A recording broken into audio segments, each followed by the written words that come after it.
Hello students, स्वागत है आपका क्वांटम मैथ्स के नए वीडियो में। आज के इस वीडियो लेक्चर में हम डिस्कस करने वाले हैं कॉन्ग्रुएंसेस। कॉन्ग्रुएंसेस ये एक ऐसा वर्ड है, जब भी कोई स्टूडेंट इस वर्ड को सुनता है या देखता है तो उसके मन में एक सवाल तो ज़रूर आता है कि कॉन्ग्रुएंसेस बेसिकली क्या है और इसको किसने इंट्रोड्यूस किया था और क्यों इंट्रोड्यूस किया था और इसकी ज़रूरत क्यों पड़ी थी इंट्रोड्यूस करने की।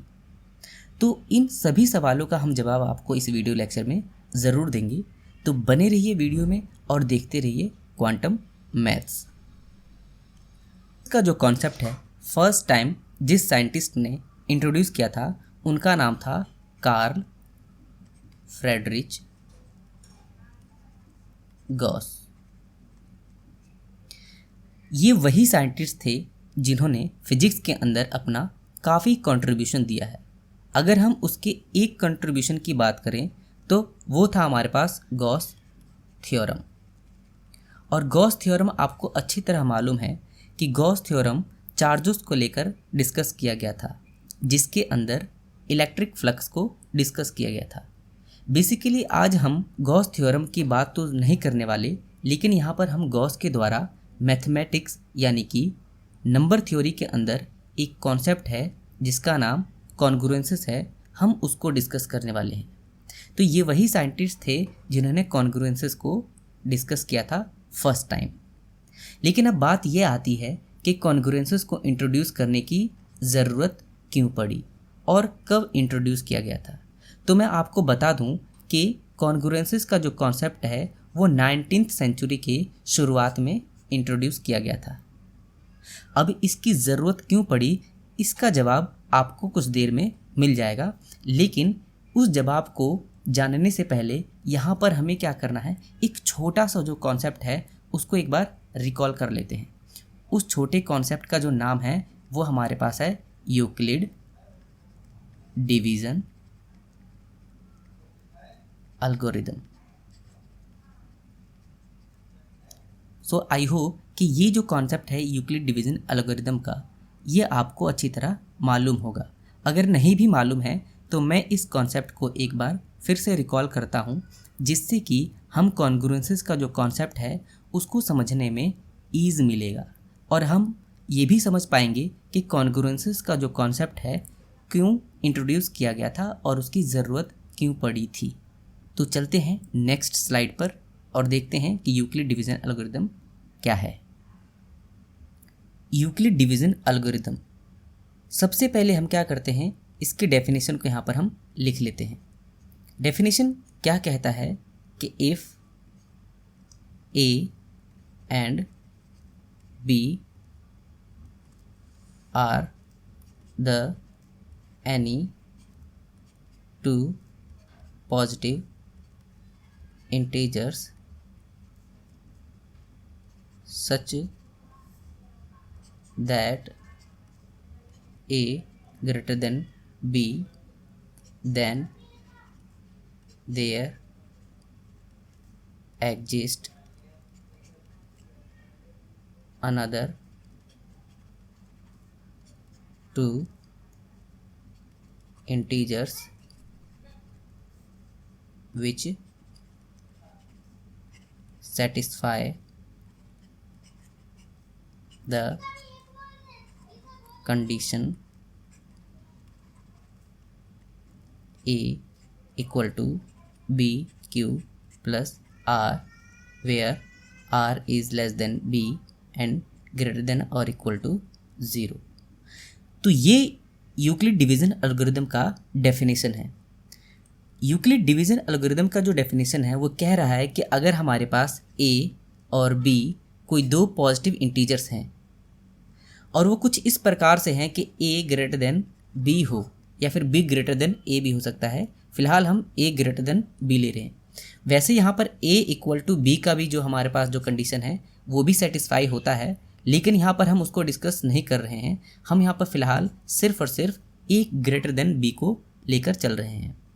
तो यूक्लिड डिवीज़न एल्गोरिदम हमसे ये कहता है कि अगर a और b दो पॉजिटिव इंटीजर हैं और वो कुछ इस प्रकार से हैं कि a ग्रेटर देन b है, तो उस केस में हमारे पास एक कंडीशन होती है a equal to B Q plus R, ठीक है।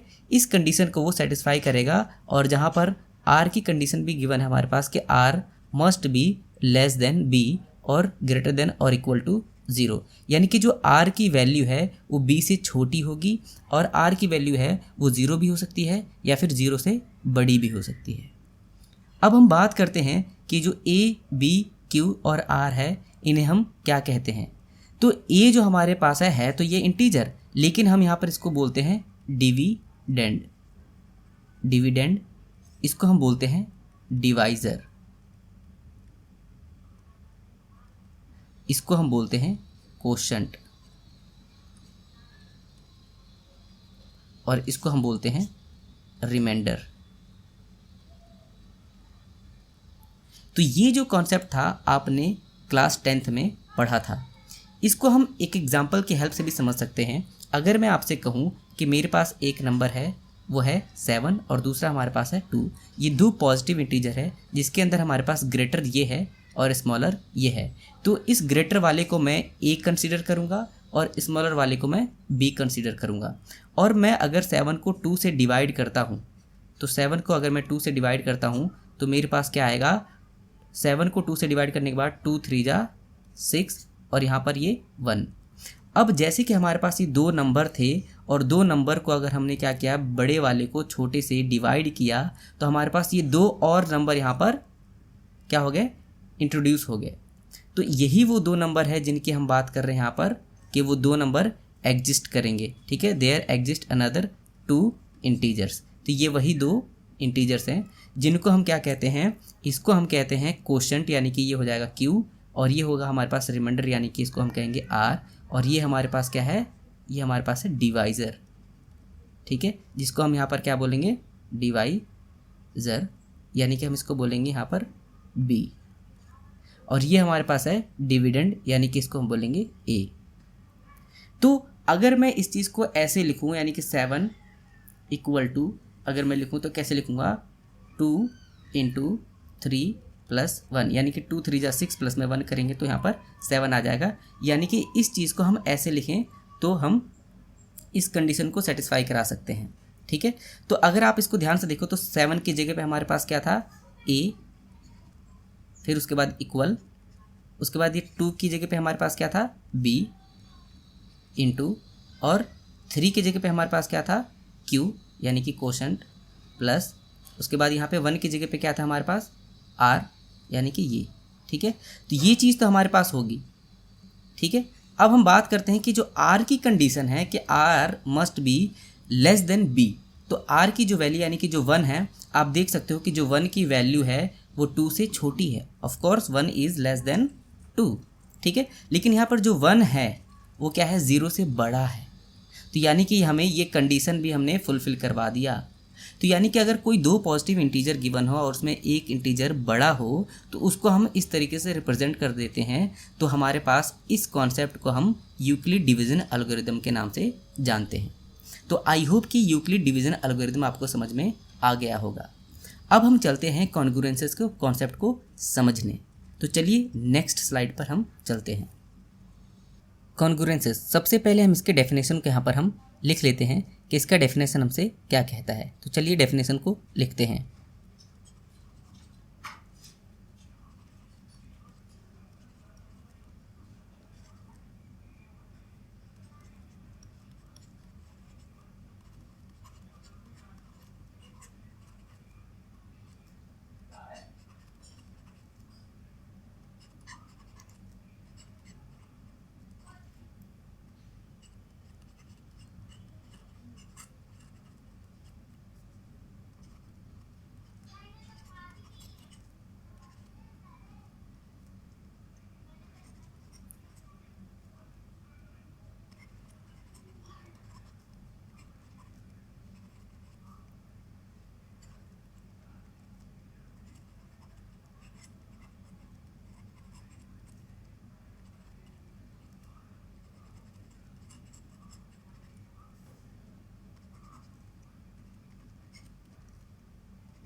सो हमने डेफिनेशन को लिख लिया।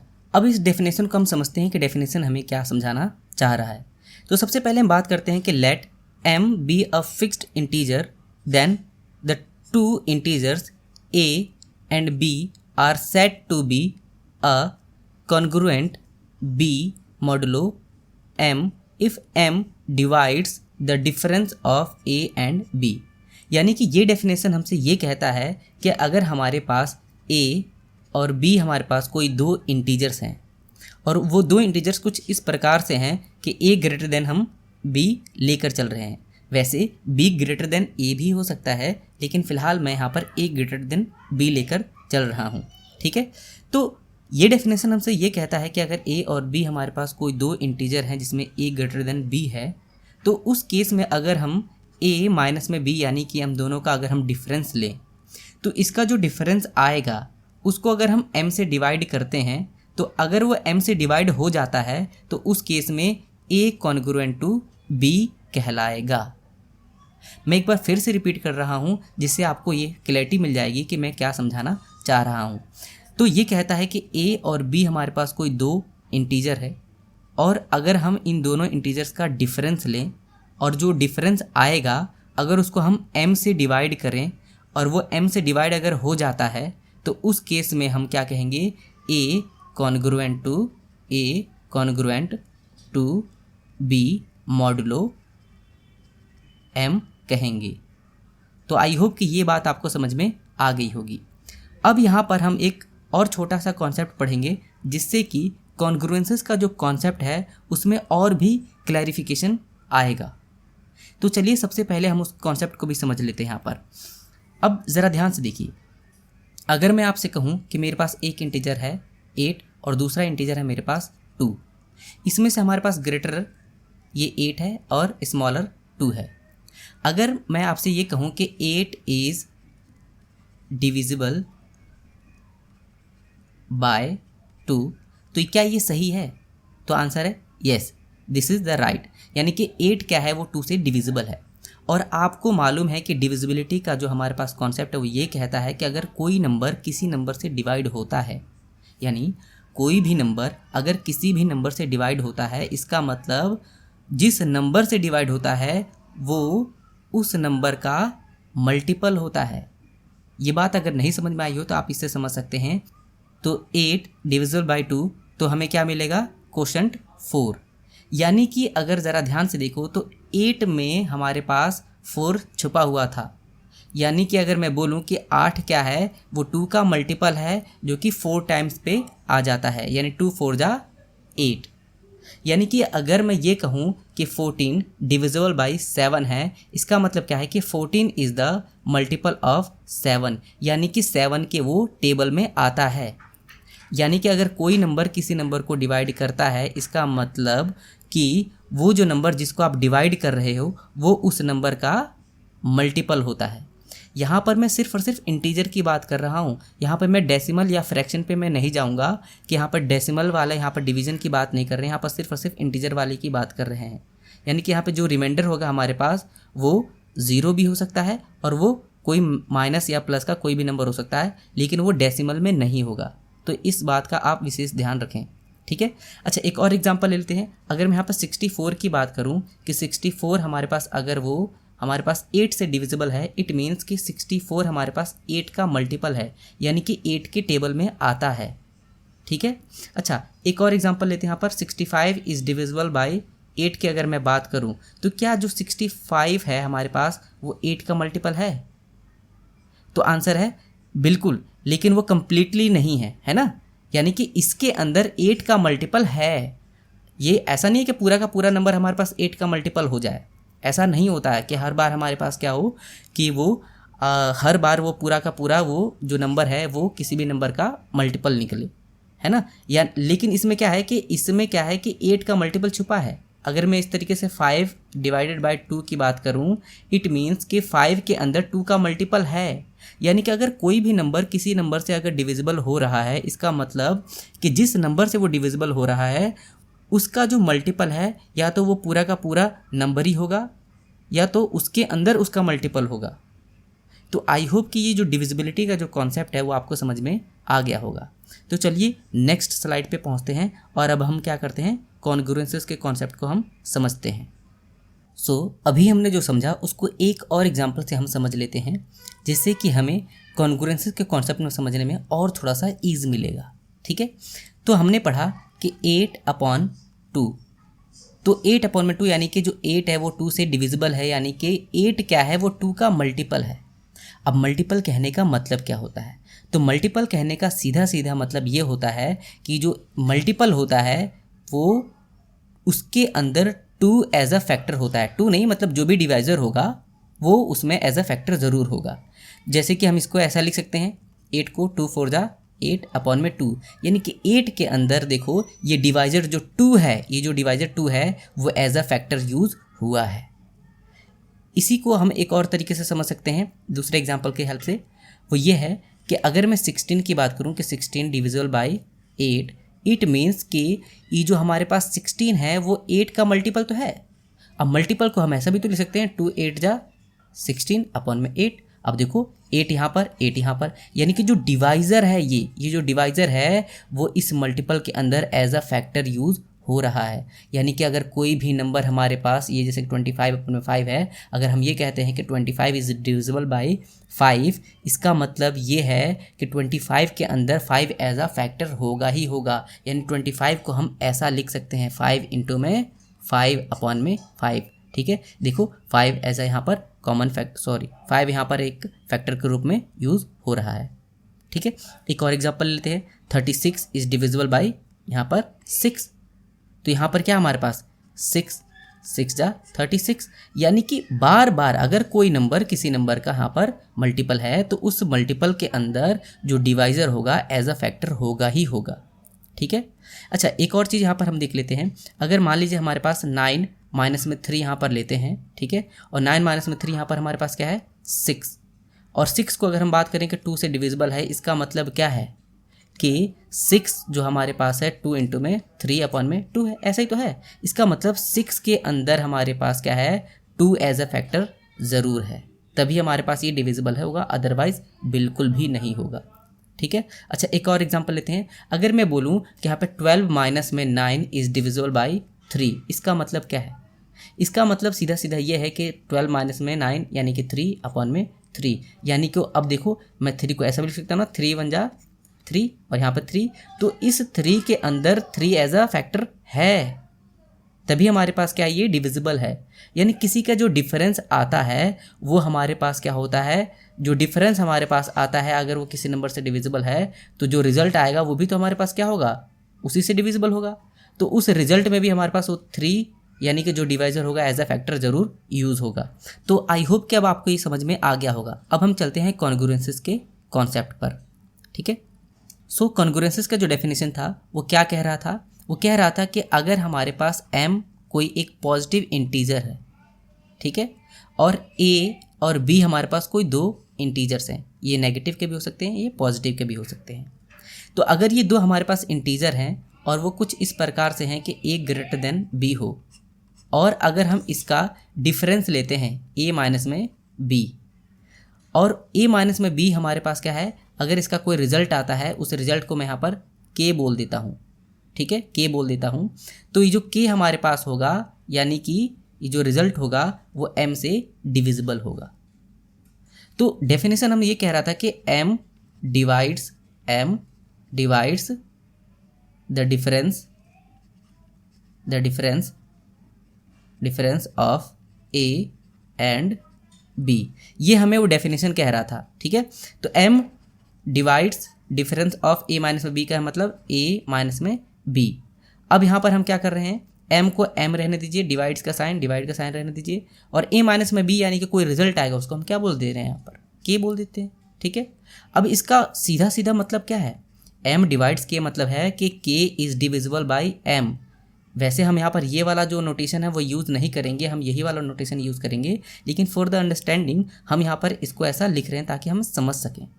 यानी कि k डिविजिबल बाय m का मतलब क्या है कि जो k है अगर उस k का मैं फैक्टर निकालूं तो फैक्टर होगा हमारे पास x इंटू में m।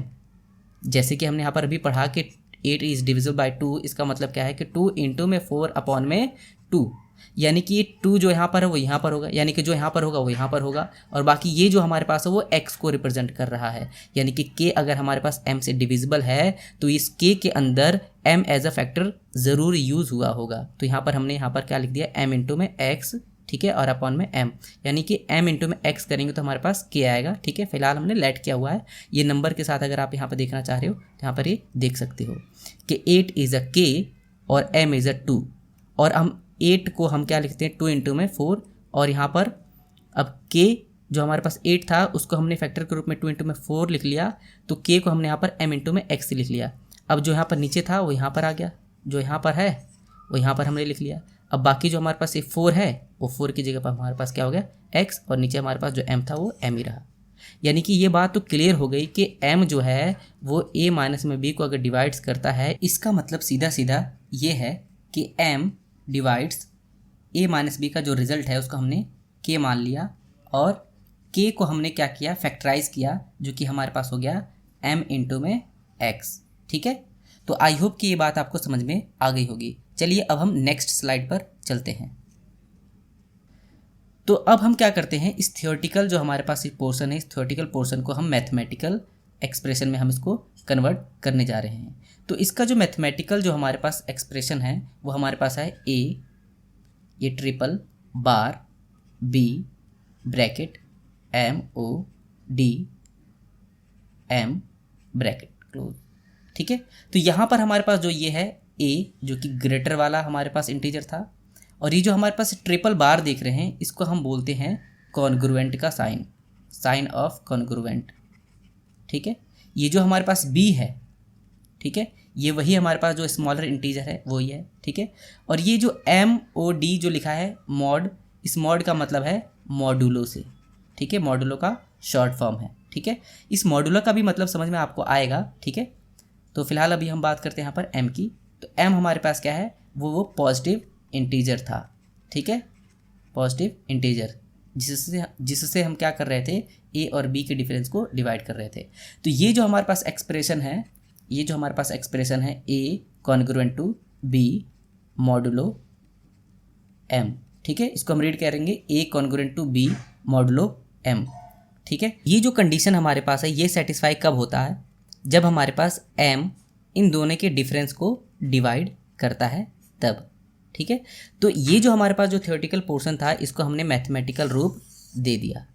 तो आज के बाद से कॉन्ग्रुएंसेस का जो डेफिनेशन है उसको आप मैथमेटिकल फॉर्म में कुछ इस तरीके से लिखेंगे, ठीक है। चलिए अब नेक्स्ट स्लाइड पे पहुंचते हैं और इसको रिलेट करते हैं जो हमने सबसे शुरुआत में हमने किया था यूक्लिड डिवीज़न एल्गोरिथम से। तो उसको और इससे रिलेट करते हैं कि उनमें दोनों में डिफरेंस क्या है और क्या सिमिलरिटी है, और दोनों को हम क्यों यहाँ पर हम यूज़ कर रहे हैं, और कॉन्ग्रुएंसेस को हम क्यों यूज़ करते हैं ये भी पता चल जाएगा। तो चलिए नेक्स्ट स्लाइड पर। तो हमने पढ़ा अभी, ठीक है, इसको हम केस फर्स्ट कहते हैं, जो हमारे पास है a congruent to b modulo m if m divides a minus में b, ठीक है। इसको हम ऐसा भी लिख सकते हैं कि m डिवाइड्स k, इसको हम ऐसा भी लिख सकते हैं m डिवाइड्स m इंटू में x।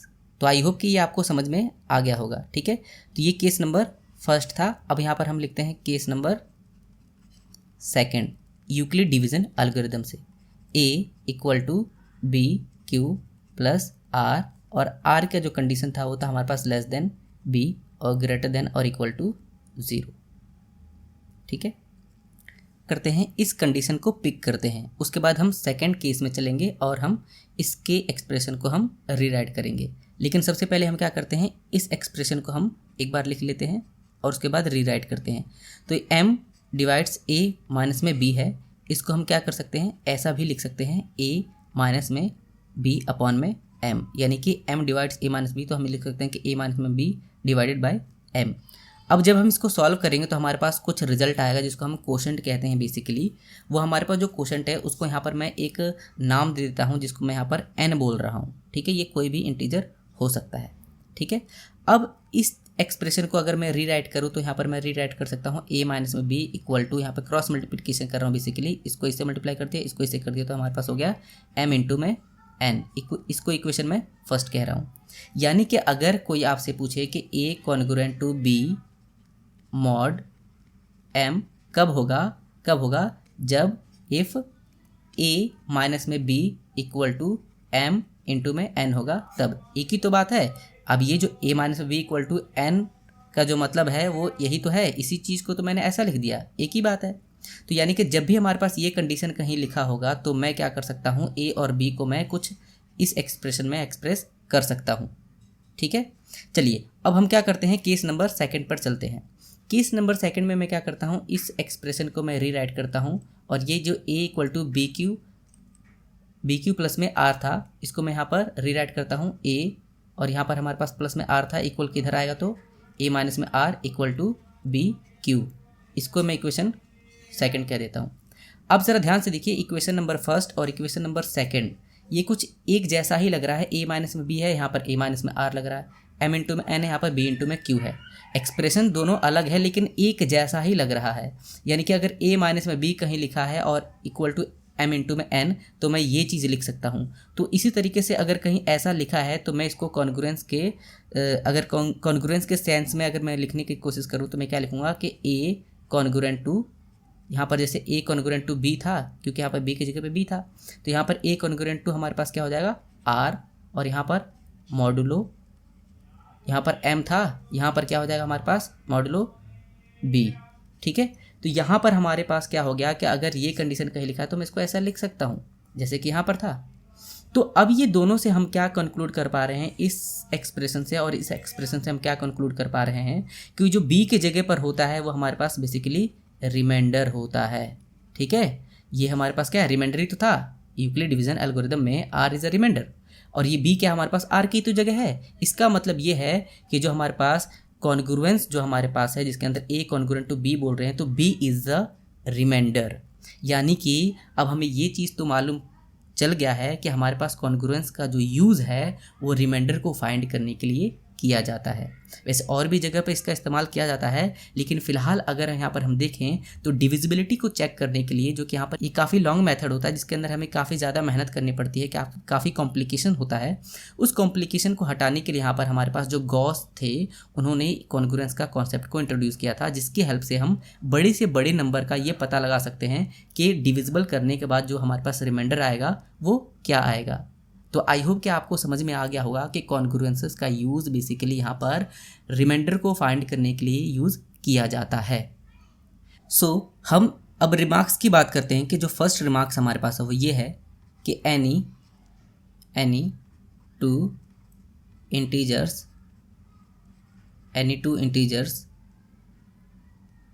Are congruent modulo 1। कह रहा है कि अगर कोई भी दो इंटीजर हैं तो वो कॉन्ग्रुएंट मॉडुलो 1 होंगे, और ये ऑलवेज ट्रू होता है। कहने का मतलब ये है कि a कॉन्ग्रुएंट अगर b है और मॉडुलो हमारे पास क्या है 1 है, तो ये ऑलवेज ट्रू होगा। क्यों? ये कंडीशन कब सेटिस्फाई होती है हमारे पास, if m divides a minus में b, और अब यहाँ पर m की जगह पर हमारे पास क्या है 1, और यहाँ पर a माइनस में b, यानी कि इसको हम ऐसा भी लिख सकते हैं a माइनस में b अपॉन में 1। और ये देखो कोई भी हमारे पास जो डिफरेंस आएगा वो 1 से हमेशा वो डिविजिबल होगा। वो ये कह रहा है कि कोई भी इंटीजर कॉन्ग्रुएंट होंगे मॉडुलो 1 के अगर हमारे पास क्या है a माइनस में b 1 से डिविजिबल होता है तो, और जाहिर सी बात है कि a माइनस में b 1 से ऑलवेज डिविजिबल होगा। तो इस चीज़ को हम क्या करते हैं, 1 को स्किप करते हुए हम क्या करते हैं, m की जो वैल्यू होती है वो 1 से ना लेते हुए हम क्या करते हैं, 1 से हम बड़ी रखते हैं, और जो m की वैल्यू है वो पॉइंट में फ्रैक्शन में नहीं होगी, ये ध्यान रखिएगा। m की जो वैल्यू होगी वो 2 से स्टार्ट होगी। ठीक है, 0 भी नहीं हो सकती क्योंकि 0 से डिविजिबिलिटी जो है वो डिफाइंड नहीं है। तो आई होप कि पहला रिमार्क्स आपको क्लियर हो गया होगा। अब हम चलते हैं सेकंड रिमार्क्स की तरफ। सेकंड रिमार्क्स हमारे पास क्या कहता है कि अगर a कॉन्ग्रुएंट टू b है और मॉडुलो हमारे पास m है, तो यहाँ पर b हमारे पास क्या होता है, तो b is the remainder. b क्या हमारे पास रिमाइंडर है। तो अगर हमारे पास कोई एक एग्जांपल गिवन हो हमारे पास, जिसके 3 कॉन्ग्रुएंट टू 1 मॉडुलो यहाँ पर हमारे पास है 2, यानी कि इन दोनों का डिफरेंस हमारे पास 3 और 1 का डिफरेंस लें तो हमारे पास 2 आएगा, 2 से 2 डिविजिबल है। ठीक है, तो यहाँ पर जो हमारे पास रिमाइंडर की जो वैल्यू होती है, बेसिकली हमारे पास क्या होती है, रिमाइंडर की जो वैल्यू होती है वो ऑलवेज क्या होती है, इस m से छोटी होती है। और जो पॉसिबल वैल्यू जो हो सकती है या तो वो 0 होगा या तो वो 1 होगा। ठीक है, यानी कि m से हमेशा वो छोटा होगा। तो आई होप कि आपको इस सेकंड रिमार्क्स भी क्लियर हो गया होगा। चलिए, तो अब हम क्या करते हैं, अब एक दो एग्जांपल्स लेते हैं जिससे हमें और भी अच्छी तरीके से ये जो कॉन्सेप्ट है वो समझ में आ जाएगा।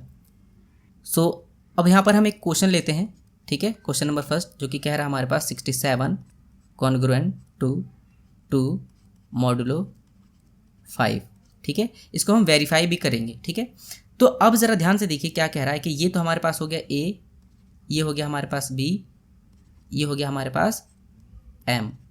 ठीक है, तो हमारे पास ये जो कंडीशन हमारे पास जो ये स्टेटमेंट है ये कब सेटिस्फाई होती है, जब हमारे पास वो कंडीशन फुलफिल होती है। कौन सी वाली हमारे पास, if m divides a minus में b। ठीक है, तो सबसे पहले हम क्या करते हैं, a माइनस में b निकालते हैं। a m की जगह पे हम क्या लिखते हैं 5 और a माइनस में b यानी कि 67 माइनस में 2। ठीक है, और 5 और 67 माइनस में 2 यानी कि 65। अब ज़रा आप ध्यान से देखिए, ये जो 65 है वो 5 से डिविजिबल है ना। इट मीन्स कि ये जो हमारे पास स्टेटमेंट है वो वैलिड है और ये सही है। इसका मतलब क्या है कि जो 67 है वो क्या है हमारे पास कॉन्ग्रुएंट टू 2 है। ठीक है, तो आई होप कि ये एग्जांपल आपको समझ में आ गया होगा। एक और अनदर एग्जांपल लेते हैं। ठीक है, चलिए, अब यहाँ पर हमारे पास जो एग्जांपल है वो हमारे पास है 3 कॉन्ग्रुएंट टू 0 मॉडुलो 2। ठीक है, अब ज़रा ध्यान से देखिए, इसको वेरीफाई करते हैं हम। 3 माइनस में 0 कीजिए, 3 माइनस में 0। ठीक है, और इसको आप क्या कीजिए, अब 2 से डिवाइड कीजिए। तो 2 डिवाइड्स 3 माइनस में 0 जो कि हमारे पास क्या आएगा 2 डिवाइड्स 3। अब ज़रा ध्यान से देखिए, क्या जो 3 है वो 2 से कम्प्लीटली डिविजिबल है, तो आंसर है नहीं। इट मीन्स कि हमारे पास 3 कॉन्ग्रुएंट टू 0 नहीं होगा।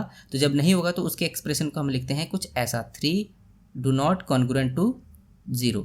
और यहाँ पर लिखते हैं 2 डिवाइड 3 माइनस में 0 यानी कि 2 अब 3 को डिवाइड ही नहीं कर पा रहा, तो यहाँ पर हम इसको यहाँ पर कट लगा देंगे, यानी कि 2 डज नॉट डिवाइड 3। ठीक है, एक दो और एग्जांपल लेते हैं।